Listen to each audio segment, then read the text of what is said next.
Yes. We must never give up on our father's dream. Welcome back, everyone, to part 3 of 4 of Mr. Sean's tips and tricks to being a decent DM. If you have not watched our previous 2 videos, links will be available in the description. Now, as always, let's get the ad out of the way first. This page is not monetized. There is no Patreon. What there is my eBay and Etsy pages. Links available in the description, where I have all kinds of custom miniatures for your perusal. So if you enjoy the content on this channel, please like, subscribe, and head on over to eBay or Etsy and maybe buy a mini.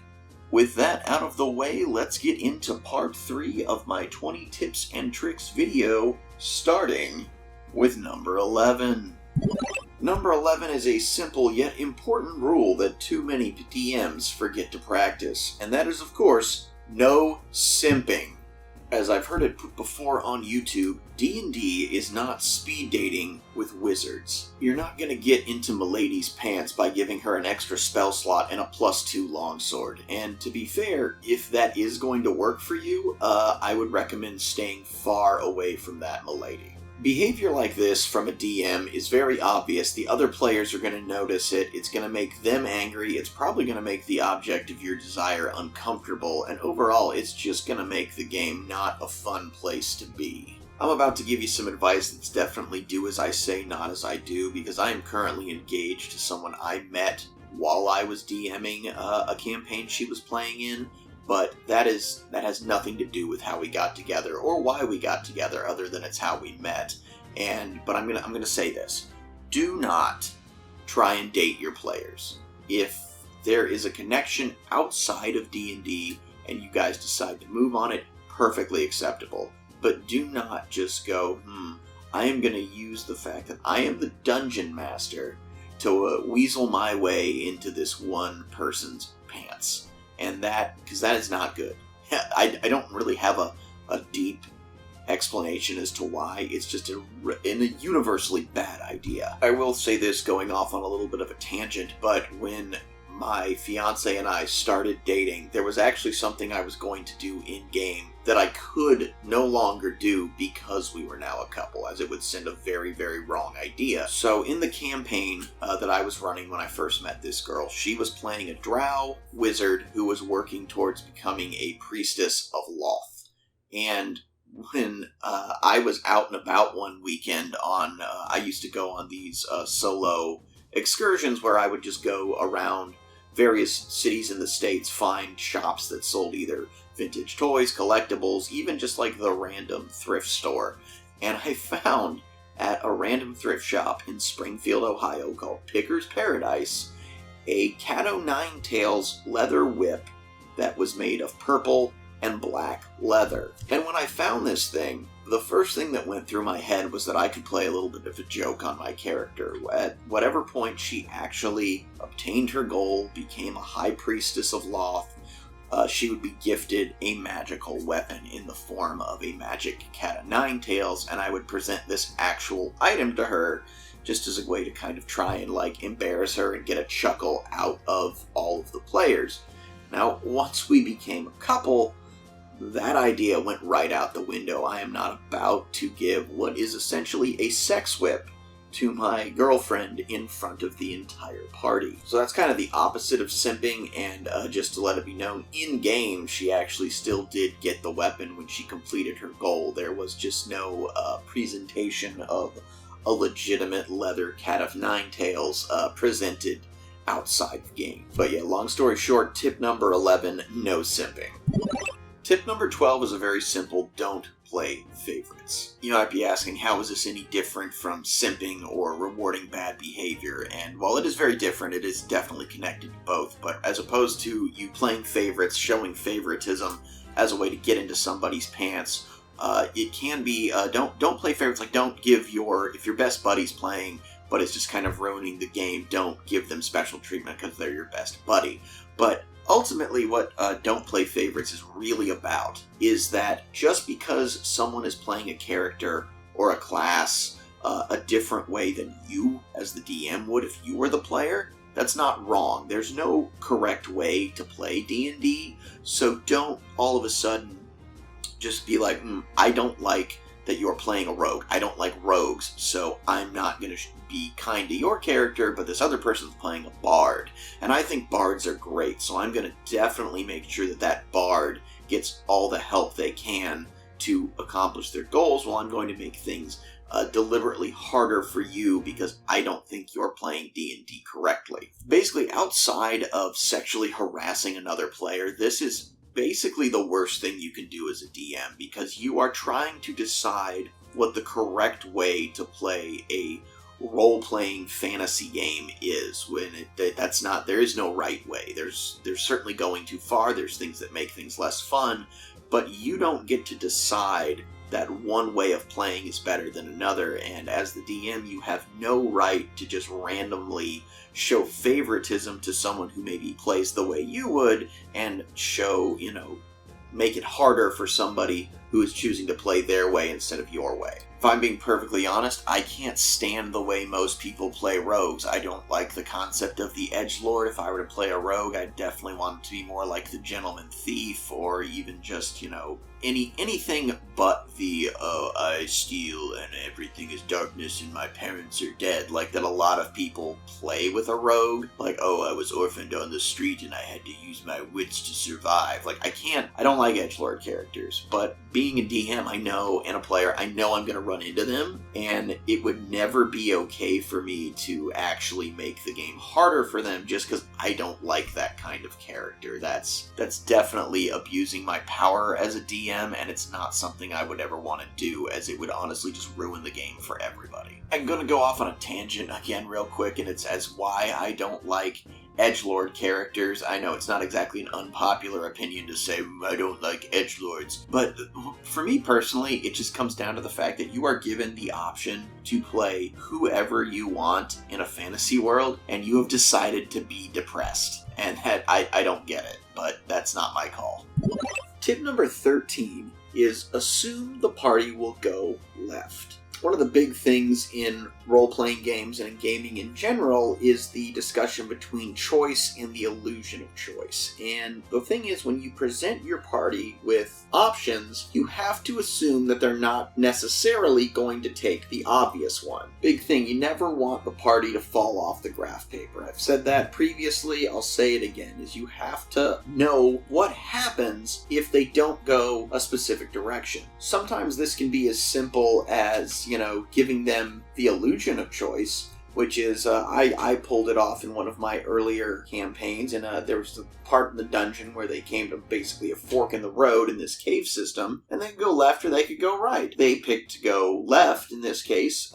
They actually ended up exactly where they would have normally. There was going to be no difference. But the thing about doing that is it actually did lead to a joke that one of our players was like, well, if we'd gone right, would we end up at Whore Island? ISIS isn't your own personal travel agency. It doesn't exist just so you can jet off to Whore Island. That's not a real place. And we actually did a Whore Island one-shot later on in the campaign because of that. But at the end of the day, if they had decided to backtrack and see what was to the right, there would have been probably, I would have just made up a dead end or a one-of encounter kind of thing. It's being able to understand that they're not necessarily going to go exactly where you tell them to go. It's not a video game where you have the little mission thing that says, go to planet X. So either one, use the all roads lead to Rome, so, you want them to go north, they go south. Well, without them knowing it, what was in the north would switch to the south. Or, if you have the time and the patience, make what's in the south. Make a whole nother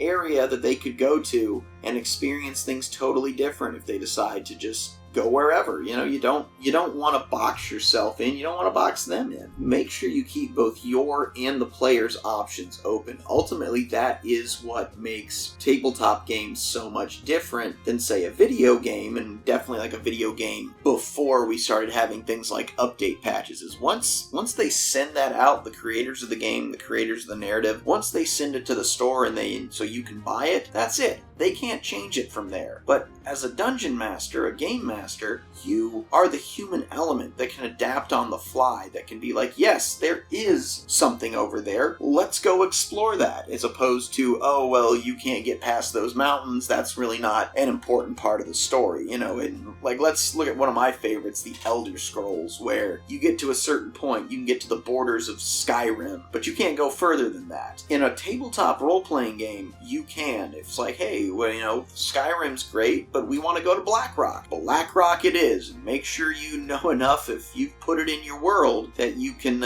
make a few sessions at minimum about it if that's where they choose to go. Because no matter how hard you work to make that Necromancer's Tower to the north look appealing to them, there is always the chance they are going to go south. So assume that when you expect them to go right, assume they're going to go left.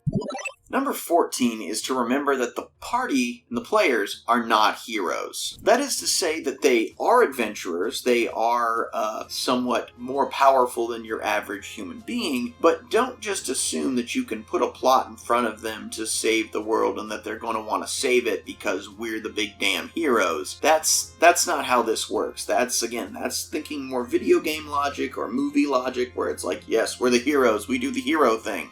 This is why Session 0 is so important, because it gives you a chance to get a feel for the players and the characters they want to play, and you can adapt accordingly to fit the narrative. Like, why...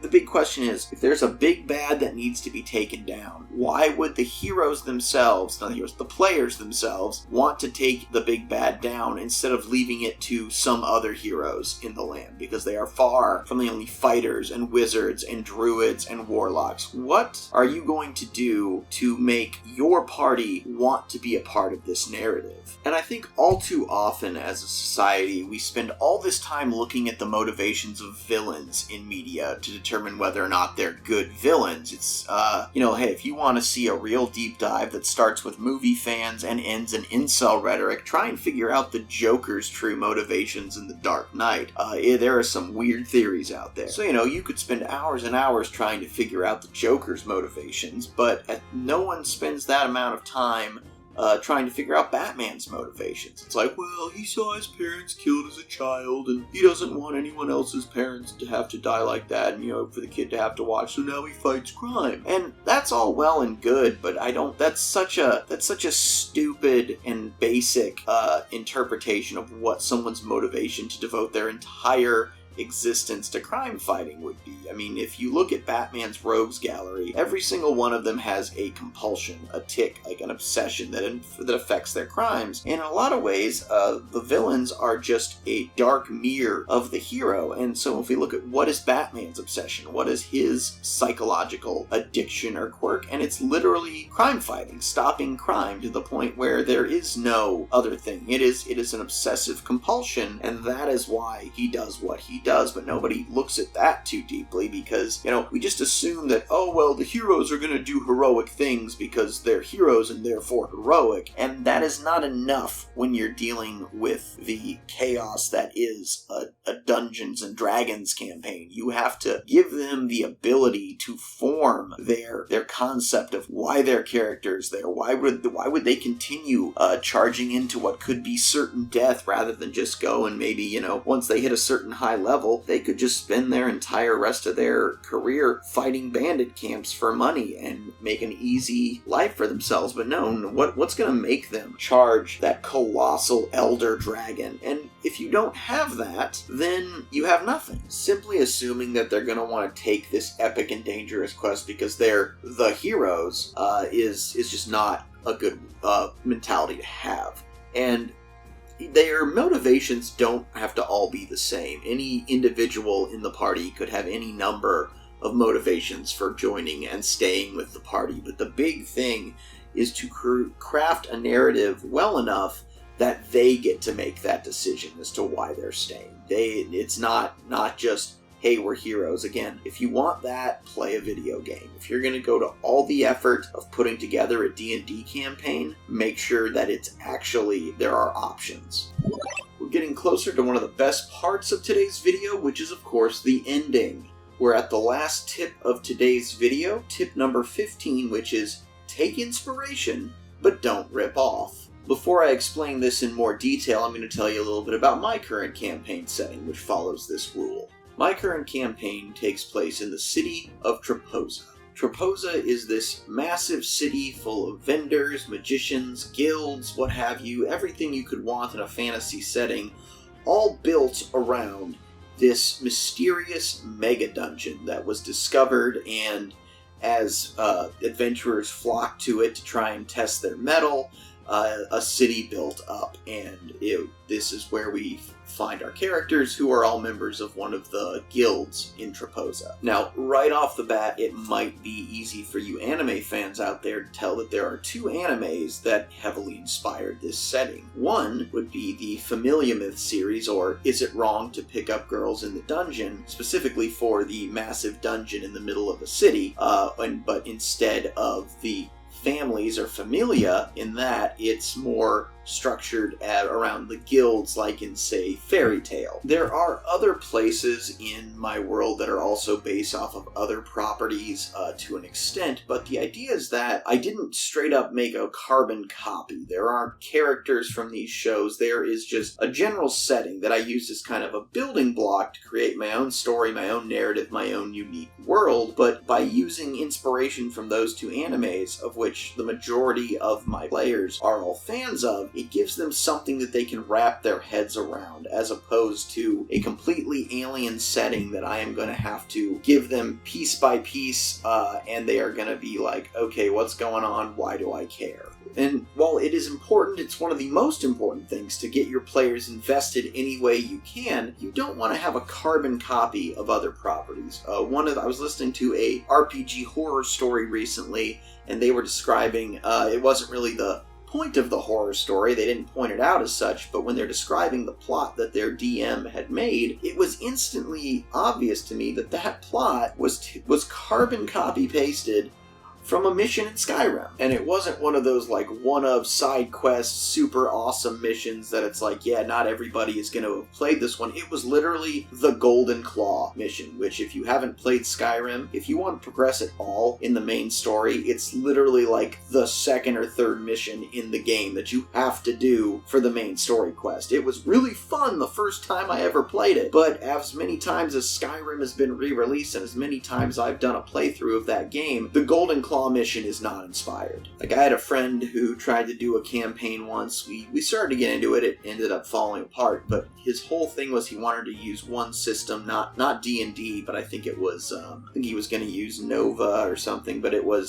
was basically wanted to recreate Sword Art Online, like verbatim, and it's like, well, I mean, I at the time liked Sword Art Online. I find it a little played out these days. It was kind of like, well, so the whole hook is we're going to get stuck in a video game. Okay, why does that have to be what it is? Why can't we just be in a fantasy world? The thing is, and this is again coming from my perspective of someone who homebrews all my campaigns, no shame to those who use modules, that's perfectly acceptable. But if you're going to tell your story, make sure it's your story. Don't just tell someone else's story, but slightly differently. That's not doing you or your players any credit. But again, don't think it all has to be 100% new. You can totally be inspired and have things be an homage to other properties you love. Hell, D&D in its purest form was essentially Lord of the Rings fan fiction. But, make sure you take inspiration, but don't plagiarize.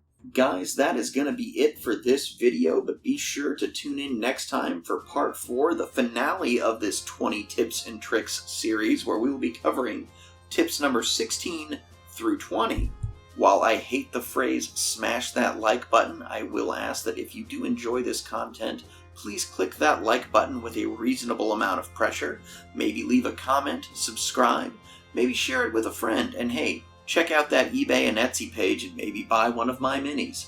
Until next time, I'm Mr. Sean, and thank you for listening.